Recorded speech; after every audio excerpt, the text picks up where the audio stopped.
Assalamualaikum warahmatullahi wabarakatuh. A'udzubillahi minasyaitonir rajim. Bismillahirrahmanirrahim.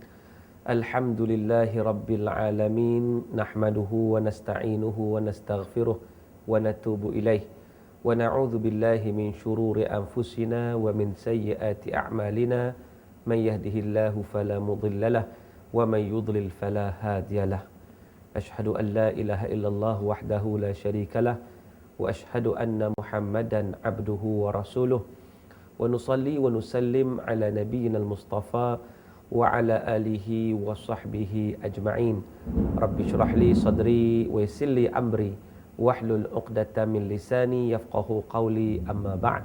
Saudara muslimin dan muslimat yang dirahmati Allah Ta'ala sekalian, alhamdulillah, pertama sekali sama-sama kita panjatkan kesyukuran kita kepada Allah Ta'ala kerana kita dapat bersama-sama berada dalam program ilmu, dalam majlis ilmu. Moga-moga insya-Allah majlis ilmu kita diberkati dan dirahmati oleh Allah Subhanahu wa taala. Tuan-tuan yang dirahmati Allah, sebenarnya orang yang duduk dalam majlis ilmu ni mereka yang beruntung. Kalau orang tak duduk dalam majlis ilmu, mereka tak dapat keuntungan. Keuntungan yang dijanjikan oleh Rasulullah sallallahu alaihi wasallam, yang dijanjikan oleh Allah Taala.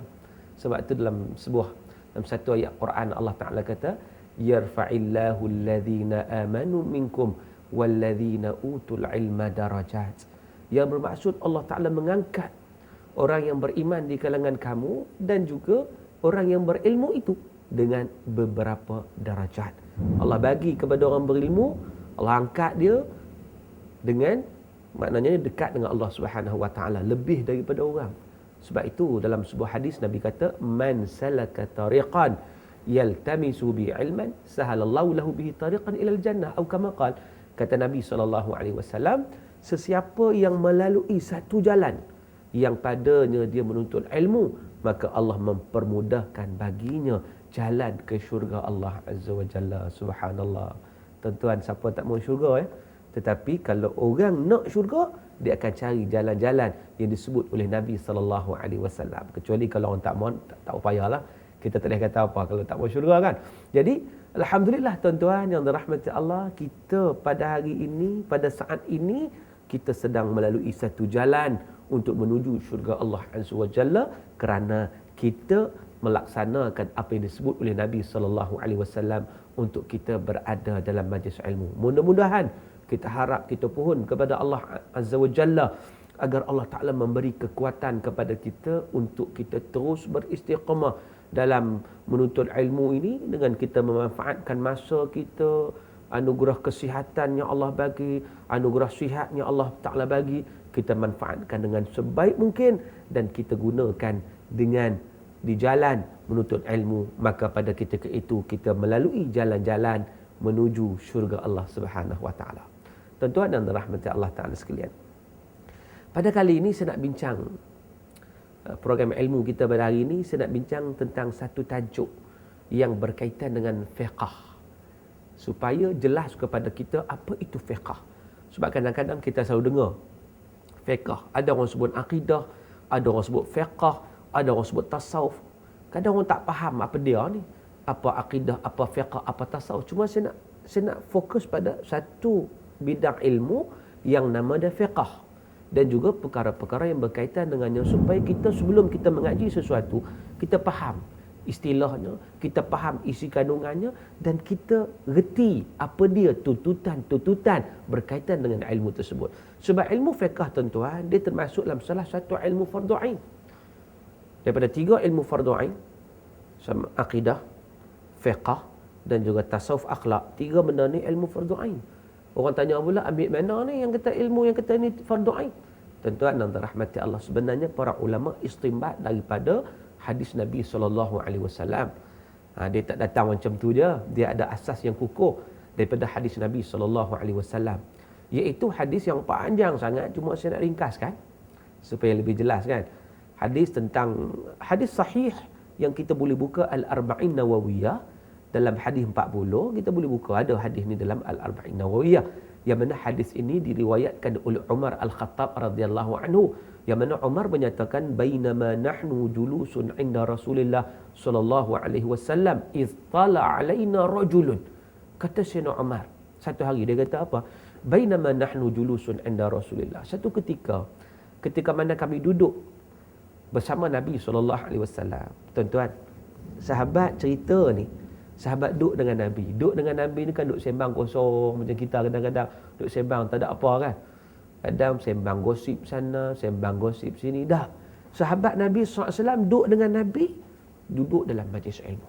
Itu cantik. Itu yang sebagai satu contoh yang Nabi nak ajar pada kita dan ditunjukkan pula oleh para sahabat radhiyallahu anhum ajma'in. Dalam hadis ini Sayyidina Umar cerita. Dia kata apa? Ketika mana kami duduk dengan Nabi SAW, idh tala'a alaina rajulun. Tiba-tiba datang seorang laki-laki. Kami duduk dengan Nabi SAW tu, mai datang seorang laki-laki yang mana pakaian dia serba putih, pakaian dia putih solah orang kata, dan rambut hitam, dan tidak ada padanya tanda-tanda seorang musafir. Dan seorang daripada kami pun menunjuk pada sahabat-sahabat, seorang pun tak kenal dia. Jadi tuan-tuan dan rahmat Allah Ta'ala sekalian, nak ceritanya orang ni orang yang asing. Nak kata orang tempatan, dia pun kenal. Dia pun tak kenal, sahabat tak kenal. Kan? Dia nak kata tanda dia seorang musafir, mesti yang nampak tanda-tanda musafir kot. Faham-fahamlah bila musafir di padang pasir dengan debu kan, nampak letih dengan penat. Ni tak tengok pakaian tu kemas, cantik, elok apa semua.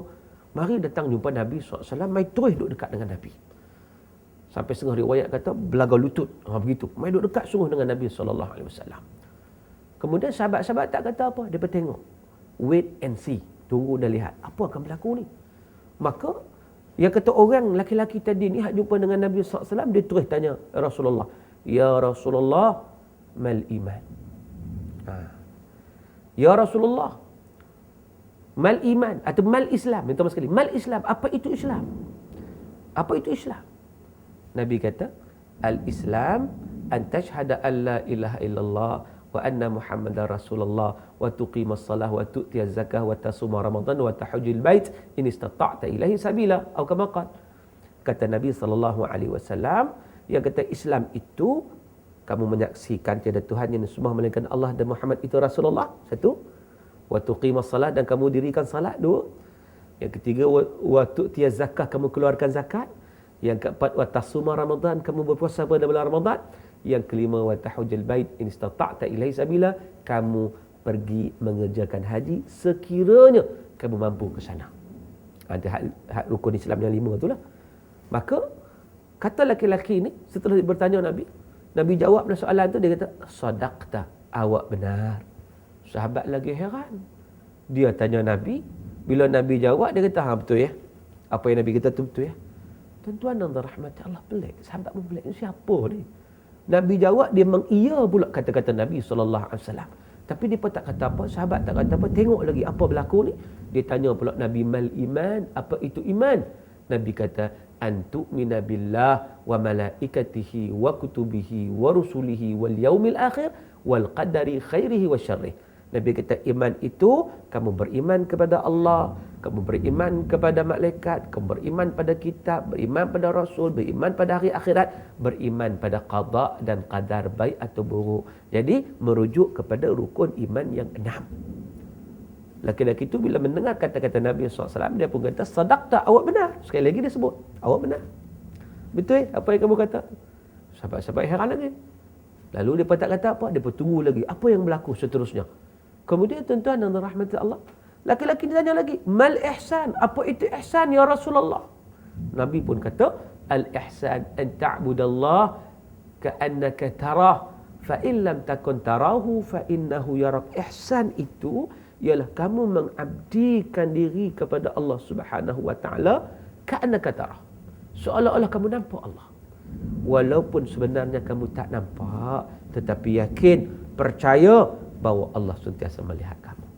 Tuan-tuan dan rahmati Allah, lepas tu ringkas cerita ni, hadis yang panjang ni, dia bertanya pula tentang hari kiamat dan tanda kiamat. Lepas tu laki-laki ni pun balik.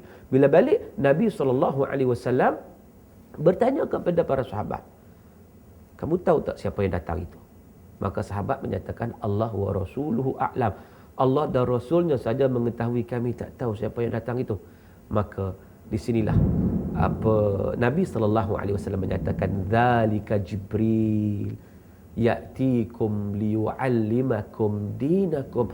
Itulah Jibril alaihi salam yang datang kepada kamu, nak ajar kepada kamu itu agama kamu.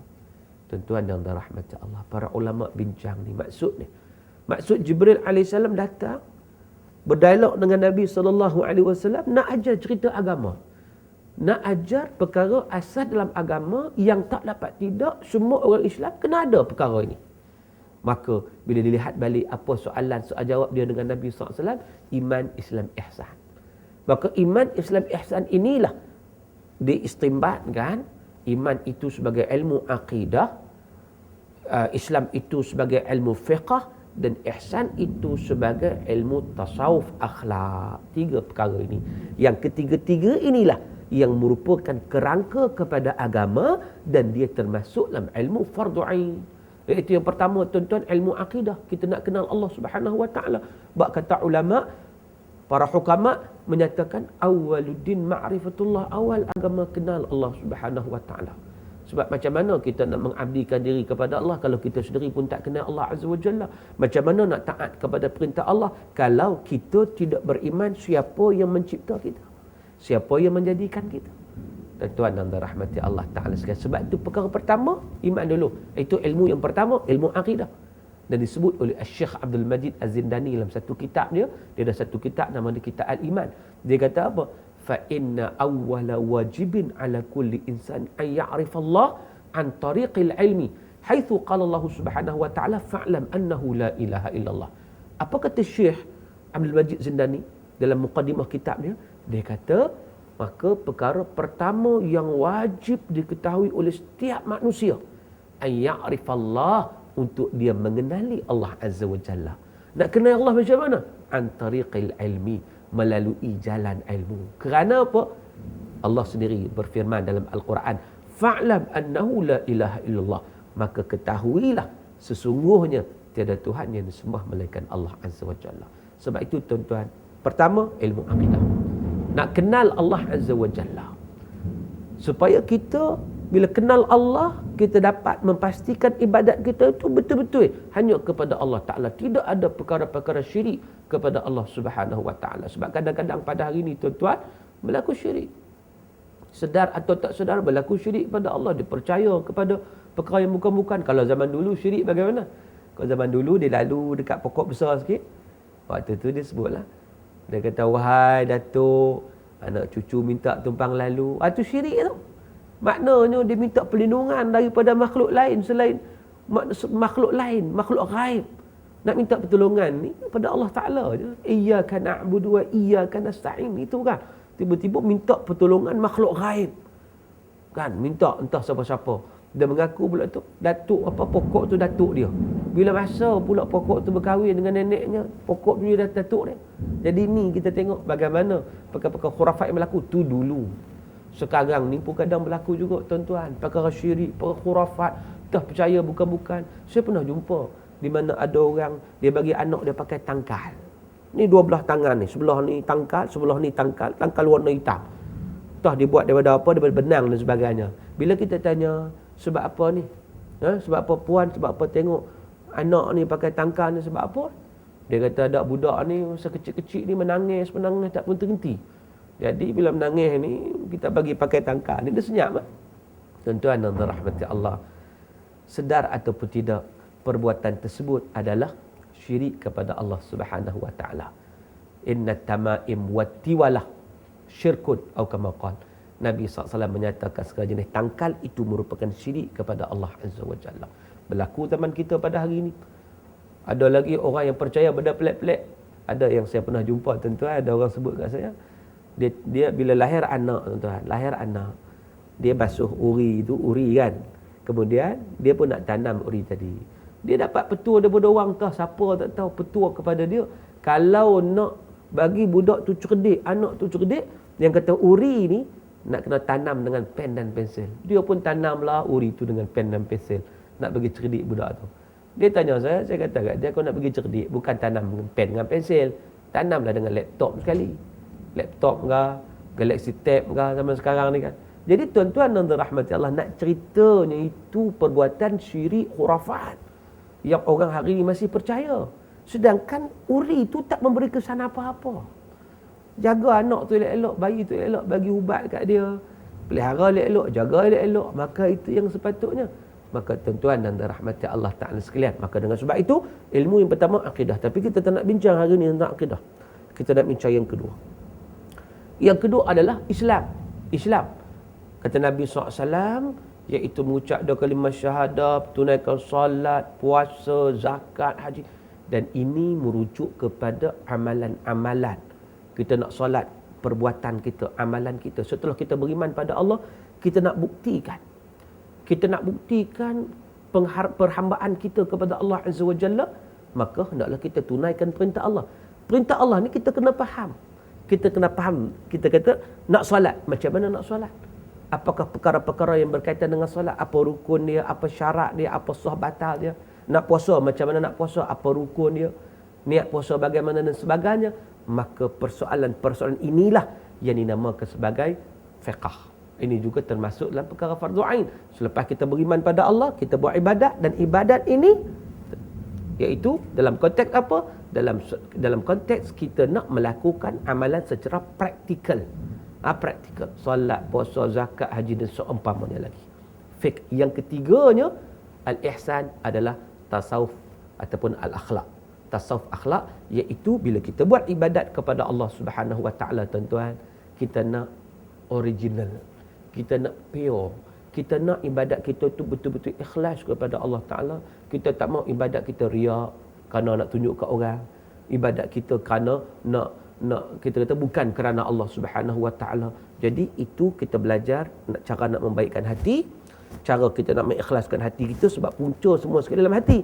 Maka itu nama dia ilmu tasawuf. Ilmu tasawuf akhlak, tasawuf bab hati dan seumpamanya. Itu juga perkara-perkara penting.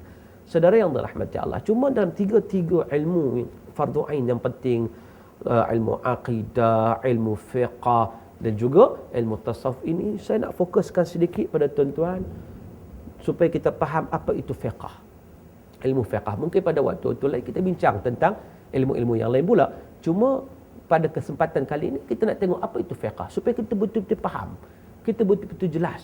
Supaya lepas ni bila kita buat ibadat kepada Allah Ta'ala, kita tahu apa yang kita buat. Tuan-tuan dan rahmat Allah. Baik, yang pertama sekali bila sebut fiqh. Apa maksud fiqh? Selalu kita sebut fiqh kan? Al-fiqhu bermakna al-fahmu. Itu makna asal dia. Fiqh makna dia faham. Al-fiqhu bermakna al-fahmu. Fiqh makna dia faham. Tuan-tuan. Sebab tu kalau mengaji fiqh, kita nak kena faham. Bukan setakat mengaji fiqh lah, mengaji apa pun nak kena faham juga. Tetapi begitulah. Contohnya kalau kita nak buat ibadat kepada Allah Ta'ala, kalau kita tak faham tata cara solat yang betul, kita tak faham tata cara puasa yang betul, maka bila kita tak faham, mungkin kita pakai sembrono je, lantak je kita buat lakuk mana sekali pun kan, maka sudah tentu tidak diterima oleh Allah Subhanahu Wa Ta'ala. Sebab tak tepat, tak betul. Sebab tu kita kena mengaji, tuan-tuan. Nabi kata, man amila amalan laisa alaihi amruna fahuwa rad. Kata Nabi SAW dalam hadis yang diriwayatkan oleh Imam Muslim, Nabi kata, man amila amalan, sesiapa yang melakukan satu amalan, laisa alaihi amruna, yang bukan daripada apa yang diajar oleh Nabi SAW, fahuwa rad, maka amalan itu tidak diterima, tertolak. Sebab apa? Antara puncanya, tuan-tuan, bila kita tidak faham. Itu bila tak faham. Sebab itu dalam sebuah hadis Nabi SAW, Nabi kata, man yuridillahu bi khairan yufaqihu fid din.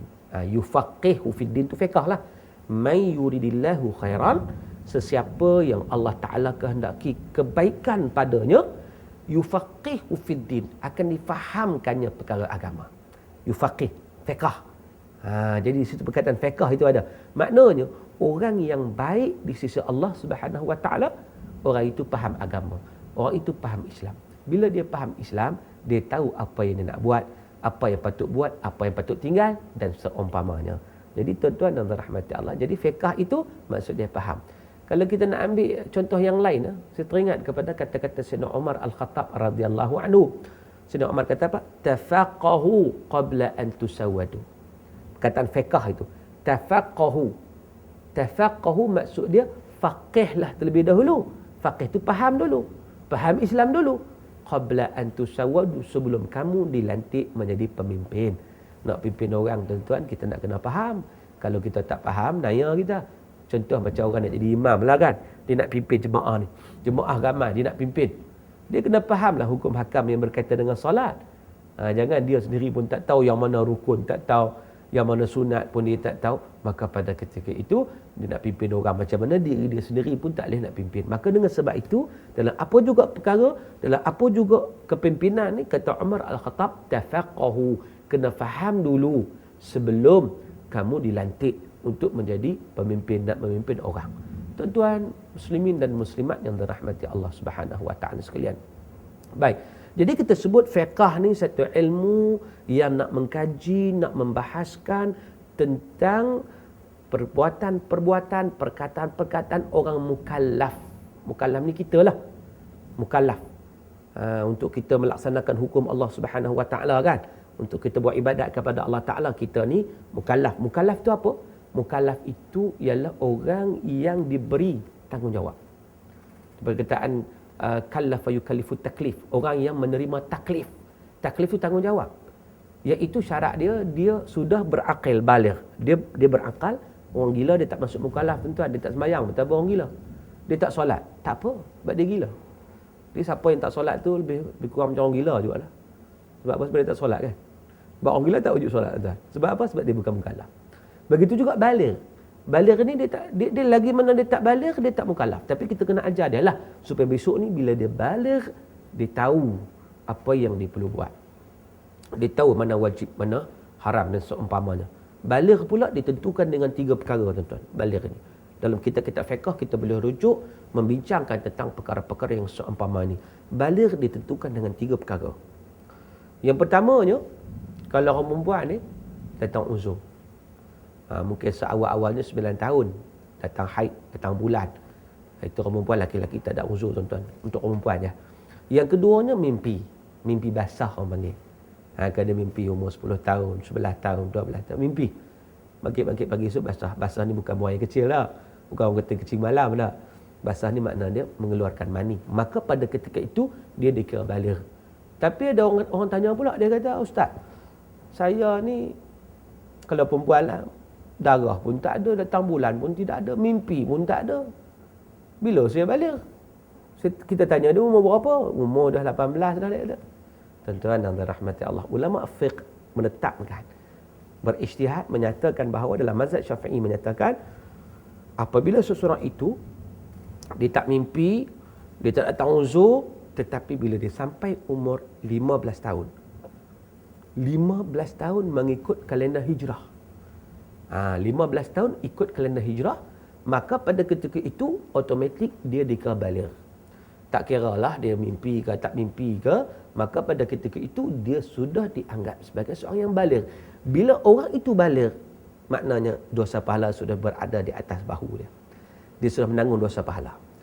Dia wajib melaksanakan perintah Allah Subhanahu wa taala, dia wajib meninggalkan segala larangan Allah. Kalau perintah Allah solat dia tak buat, maka dia berdosa besar. Kalau dia tidak meninggalkan pengharaman, contoh dia melakukan minum arak, berjudi dan sebagainya, diharamkan oleh Allah, maka juga dia berdosa besar. Maka kerana apa? Kerana dia sudah baligh, otak dia cerdik dah. Dia boleh pilih mana baik mana buruk. Tiba-tiba nak pilih buruk juga. Ini tidak dibenarkan. Sebab Allah Ta'ala menyediakan 2 jalan kepada kita, tuan-tuan. Inna hadainahu sabil imma syakiran wa imma kafura. Kata Allah, kami sediakan jalan. Imma syakir, imma syakira. Sama ada mereka itu bersyukur kepada Allah Subhanahu wa taala ataupun kafura, ataupun mereka kufur kepada segala nikmat Allah. Maka kufur dengan memilih jalan yang tidak diredai oleh Allah Azza wa Jalla. Tuan-tuan dan dirahmati Allah Subhanahu wa taala sekalian. Jadi di sini menunjukkan kepada kita apa? Menunjukkan orang yang baligh, dia sudah bertanggungjawab untuk melaksanakan ketaatan kepada Allah. So dia kena tahu hukum. Kan? Dan di sinilah bila orang baligh itu, dia sudah dipanggil sebagai, sudah sampai seru kepadanya untuk menjadi hamba Allah Ta'ala yang menunaikan perintah Allah. Sebab kadang-kadang hari ni orang umur 40-50 tahun masih lagi sebut, saya ni bukan tak mau pergi haji, tapi tak sampai seru lagi. Waktu saya tak pergi haji. Tuan-tuan, tak sampai seru apanya. Apabila seorang itu dah baligh, maka automatik dah sampai seru dah. Dan Quran dah seru lama dah. Nabi dah seru lama dah. Dia yang tak dengar-dengar. Dia tak nak baca Quran. Dia tak nak mengaji. Itu masalahnya. Dalam Quran Allah Ta'ala sebut, wa atimul hajja wal umrata lillah. Sempurnakan haji dan umrah hanya semata-mata kerana Allah. Tiba-tiba dia duk kata tak sampai seru, tak sampai seru. Ini satu kenyataan yang tak sepatutnya dan perkara ini tak boleh diterima. Sebab apa? Sebab bila seorang itu akil baligh, maka pada ketika itu dia sudah bertanggungjawab untuk melaksanakan segala ketetapan, segala kefarduan, kewajipan yang diperintahkan oleh Allah Subhanahu Wa Taala. Tuan-tuan dan rahmati Allah Taala sekalian. Jadi hukum-hukum fiqh ini kita kena laksanakan. Fiqh mengkaji tentang hukum hakam, fiqh yang berkaitan dengan perbuatan-perbuatan dan juga perkataan-perkataan orang mukallaf yang diistinbat daripada Quran dan sunnah Nabi SAW, ijma' dan juga qiyas. Itu sumber fiqh, ada 4. Quran, kadang-kadang hukum tu kita jumpa dalam Quran, tuan-tuan. Kita jumpa dalam Quran. Contoh solat tu wajib, wa aqimus salah, dirikan salat, maka jelas itu fi'il amar, menunjukkan wajib. Jadi menunjukkan solat itu wajib. Wa atau zakah, dan tunaikan zakat, maka ada hukum-hukum yang kita dapat daripada Al-Quranul Karim.